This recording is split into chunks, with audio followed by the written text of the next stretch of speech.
इसके अंदर क्या होता है सर, सर्दियों में 3 दिन में 1 दिन पानी दिया जाता है। पानी देने का तरीका इसमें ये होता है कि कभी डायरेक्ट पानी को मत छोड़ो, इसमें आप बिल्कुल इस तरह स्प्रे करके ही पानी देना पड़ता है। स्प्रे करके जैसे ये हमारा जो दे रहा है, हाँ। इस तरह इसमें देना पड़ता है, क्योंकि अगर इसमें आपने डायरेक्ट पानी छोड़ दिया तो इसका हुंकस निकल के बाहर चला जाएगा, तो ये इफेक्टिव नहीं होगा। क्योंकि केंचुआ इसको खाएगा तो उसके लिए ये सारी खुराक है, पानी भी उसके लिए खुराक है। क्योंकि वो अगर पानी नहीं मिलेगा तो वो हो सकता है मर जाए। तो सर्दियों में इतनी पानी की जरूरत नहीं पड़ती है उसको, इसलिए 3 दिन में, गर्मियों में दिन में 2 बार दिया जाता है पानी। गर्मियों में दिन में 2 बार। अब इसका सर जो कट्टा है, ये सर्दियों में इसको सर्दी से बचा रहा है, और गर्मियों में इस पे पानी डालेंगे तो ये मॉइस्चर रहेगी, तो ये उसको बचाएगा। तो इस तरीके से बोरे डाल के ही रखें, बारदाने डाल के रखें आप।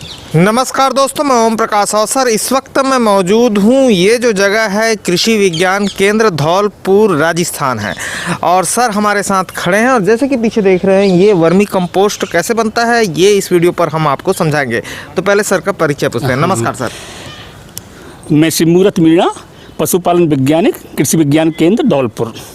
और कृषि विज्ञान केंद्र में हमारी वर्मी कंपोस्ट यूनिट चल रही है, और यहाँ हम बहुत बढ़िया वर्मी कंपोस्ट बनता है, और जिन किसानों को ज़रूरत पड़ती है वो यहाँ आते हैं, और उनको हम जो सरकारी उचित रेट है उस पर हम उसको देते रहते हैं। Okay sir. तो राजस्थान में वर्मी कंपोस्ट का रेट क्या है सर?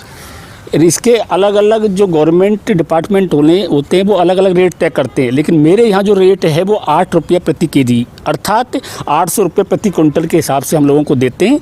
और अगर उस किसी को बर्मी चाहिए जो केंचुआ, तो उसको हम 150 रुपये किलो प्रति केजी के भाव से हम यहाँ दे रहे हैं। और इसकी इतनी डिमांड है कि हम आपूर्ति भी नहीं कर पा रहे हैं, क्योंकि सब लोग जब खेती की तरफ जा रहे हैं तो वर्मी कंपोस्ट उसमें बहुत महत्वपूर्ण भूमिका निभाता है। अच्छा सर, कोई इसका प्रोसेस सीखना चाहता है तो उसको सिखाते हैं? बिल्कुल, यहाँ पर मेन काम कृषि विज्ञान केंद्र का किसानों को प्रशिक्षित करना होता है, और हम आए दिन किसान आते हैं और उनको हम यहाँ पर ट्रेनिंग देते हैं। साथ में उनको 4 दिवसीय भी ट्रेनिंग देते हैं, उसमें भोजन व्यवस्था भी भारत सरकार के ICAR डिपार्टमेंट कृषि विज्ञान केंद्र की तरफ से निःशुल्क दी जाती है, और वो यहाँ आवास की व्यवस्था भी रहती है, वो यहाँ रहते हैं, और उनको पूरा प्रोसीजर यहाँ सिखाया जाता है, ताकि वो घर पे भी इसको बना सकें और अपने खेतों में देख के लागत को कम कर सकें।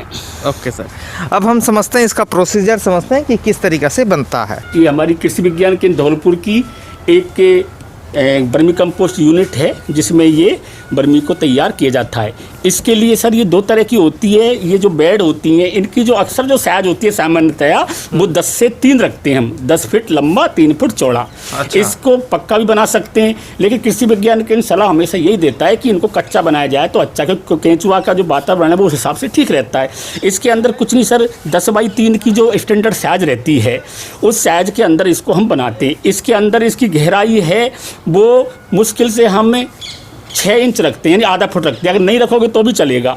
इसके अंदर सबसे पहले मान लो आपने 6 इंच गहरा रखा है, तो सबसे पहले जो भी कचरा होता है, भैंसों का जो बिछावन है उसको भी डाल सकते हैं, पेड़ पौधों पत्तियाँ जितनी भी है उसको हम इसके अंदर डालते हैं। डालने के बाद में इसके ऊपर हम गोबर लगा देते, जैसे कि आप ये देख रहे हैं, ये आप ये देख रहे हो, इस तरह हमने इसको लगा दिया। इसके बाद में इसके अंदर अब इस गोबर को लगाने के बाद फिर इसमें इसका वर्मी जो केंचुआ होता है वो डालते हैं। इसके लिए हम क्या करते हैं कि जैसे ये आपने लगा दिया, फिर इसको हम दीवार को इसको बिल्कुल एक काट देते हैं, बीच में से चीर देते हैं। बीच से फाड़ देते हैं, उसमें बिल्कुल बीच में से फाड़ देते हैं फावड़े से। और उसके बाद में जो बीज होता है, जैसे हमारा आइसिनिया फोलिटिडा का यहाँ वेराइटी है, उसको डाल के फिर वापस इसको हम कवर कर देते हैं। कवर करने के बाद इसको हम कट्टों से ढक देते हैं, जूट के जो होते हैं उससे ढक देते हैं। उसके बाद में हम गर्मियों में इसमें कम से कम मतलब दिन में 2 बार पानी देते हैं, और सर्दियों में ये 2 महीने में कंप्लीट हो जाता है। केंचुआ नीचे से इसको खाना प्रारंभ करता है और इसको खाते खाते ऊपर आ जाता है, फिर वापस चला जाता है। ये 2 महीने बाद ये पूरा बिखराव हो जाएगा, इसका बिल्कुल ये टोटल बन जाएगा। और बनने के बाद में फिर वो स्थिति में आ जाता है। अब यहाँ से जब ये बन गया तो फिर ये पूरा इसको 2-4 दिन हम इसको क्या सूखना देते हैं, सूखने देते हैं। उसके बाद में इसको हम छानते हैं, और छानने के बाद में इस तरह का ये प्रोडक्ट निकलता है। ये प्रोडक्ट फाइनल प्रोडक्ट है मैं सर। मानता हूँ कि हमारे यहाँ कृषि विज्ञान केंद्र में नंबर 1 का ये बहुत बढ़िया वाला बनता है। देखो ये है चाय की ओके। पत्ती जैसा, चाय की ये पत्ती बनता है। जैसा। 2 महीने बाद ये कंप्लीट बन गया। अब इसके बाद छानने के बाद जो केंचुआ बच जाता है उसको वापस से बेड में डाल देते हैं हम। जैसे छान लिया, छानने के बाद जो केंचुआ बच गया हाँ। उसको हम लोग वापस बेड में डाल देते हैं। फिर वही प्रोसीजर, वही पत्तियाँ, फिर वही गोबर। अच्छा, इसको निकालते हैं, फिर छान लेते हैं। छान छानने लेते के हैं। बाद जो केचुआ बचा वो वापस कुछ केंचुआ बच गया वो वापस चल जाता है। फिर गोबर लगा देते हैं तह, उसी फिर तरह ऐसे से ही लगा देंगे। हाँ, ओके ओके, ठीक इस तरह फिर वापस इसको हम लगा देते हैं। तो ये इस ओके। तरह फिर हम इस तरह के बैग बना के रखते हैं किसानों को बेचने ये के लिए। वाला। ये 30 kg का बैग है, तो हम इसको ओके। हम 240 रुपये में ये दे रहे हैं। केंचुए का जो खाद है आज की तारीख में नंबर 1 पे चल रहा है। जैविक खेती का अगर सबसे बढ़िया कोई विकल्प है तो इससे बढ़िया दुनिया में कोई हो नहीं सकता। इससे लागत कम होगी। दूसरा जो आज मेन समस्या है कि आपने केमिकल डालने से जो ज़मीन है बिल्कुल पथरीली हो गई है, तो उसमें ना तो वो पानी जाता, ना उसकी जुताई होती, ना उसकी गुड़ाई हो पाती, और ना उस जड़ों का प्रवेश हो पाता। इसलिए फसल हो नहीं पाती है। फसल बोते हैं, फसल उकस जाती है। तो इसको डालने से उसकी जो भरण क्षमता है पानी की वो बहुत बढ़िया हो जाती है, गुणवत्ता आती है। आलू बोएंगे तो आलू की चमक होगी, गेहूँ बोएंगे तो गेहूँ की चमक होगी, उत्पादन बढ़ेगा। सब्जियों में लोग इसको यूज करते रहते हैं। तो सबसे बढ़िया विकल्प है आज जीवन को बचाने का वो जैविक खेती है। और जैविक खेती में जो खाद डाला जाता है वो केंचुआ खाद है। तो इसलिए मैं किसानों को ये सलाह देना चाहता हूँ कि वो खुद बनाएं। अब हम क्या करते हैं कि ये तो कृषि विज्ञान केंद्र है सरकार का, हम चाहते हैं कि लोग घर पे बनाएं। तो उनको भी हमें कहते हुए लागत इसमें तो स्ट्रक्चर हमने बनाया है। हाँ। ये हमने जो स्ट्रक्चर बनाया है हाँ। ये तो सरकार ने पैसा दिया है। हाँ। लेकिन हम किसानों से कहते हैं कि आपके पास पैसा नहीं है तो आपको कुछ नहीं, 2-4 पेड़ हों, घने पेड़ उसके नीचे लगा सकते हो आप। अच्छा, क्योंकि हाँ। केंचुआ जो होता है वो रात्रिचर प्राणी होता है।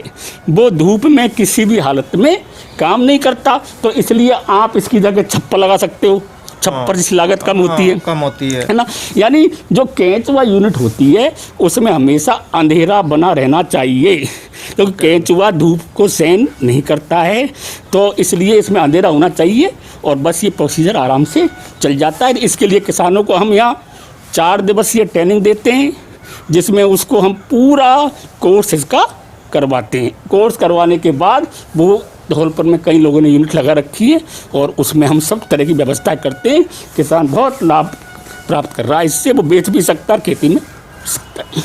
मतलब जैविक खेती का पहला पायदान यानी कि नींव ही केचुआ से चालू होता है, वर्मी कंपोस्ट से बिल्कुल चालू होता है, उसी के बाद उसकी स्टार्टअप होगी। अगर आपको स्वास्थ्य सही रखना है तो आप जैविक खेती करें। विशेषकर मैं तो मेरा तो ये कहना है कि जो छोटे काश्तकार हैं, कम से कम बड़े काश्तकार हैं, वो कम से कम खाने के लिए इतना तो कर लें कि उनका 1 बीघा गेहूँ ताकि वो जैविक हो। बाकी ज़्यादा है तो उसको वैसे कर सकते हो। लेकिन आप सब जैसे पोषण वाटिका के अंदर आप खुद छोटा सा टुकड़ा हो 20 बाई 20 का, उसमें पोषण वाटिका लगाओ, उसमें ओनली केंचुए का खाद डालो, उससे आप सब्जियां लो, उसमें केमिकल का उपयोग मत करो, फिर आपका स्वास्थ्य बहुत अच्छा बलिष्ठ बना रहेगा। ओके, अपने साथ न्याय करें तो न्याय करें। तो ये थे सर जो बता रहे थे कि वर्मी कंपोस्ट कैसे बना सकते हैं किसान और कैसे सीख सकते हैं कृषि विज्ञान केंद्रों से, वो भी आपने समझा। और आप जहाँ से भी रहते हैं अपने ज़िले के कृषि विज्ञान केंद्र जाइए, इसको आपके लिए ही बनाया गया है, और वहाँ पूछिए कि वर्मी कंपोस्ट कैसे बनता है। तो धन्यवाद, मैं ओम प्रकाश साव सर। वीडियो अच्छा लगा तो वीडियो लाइक कर लें।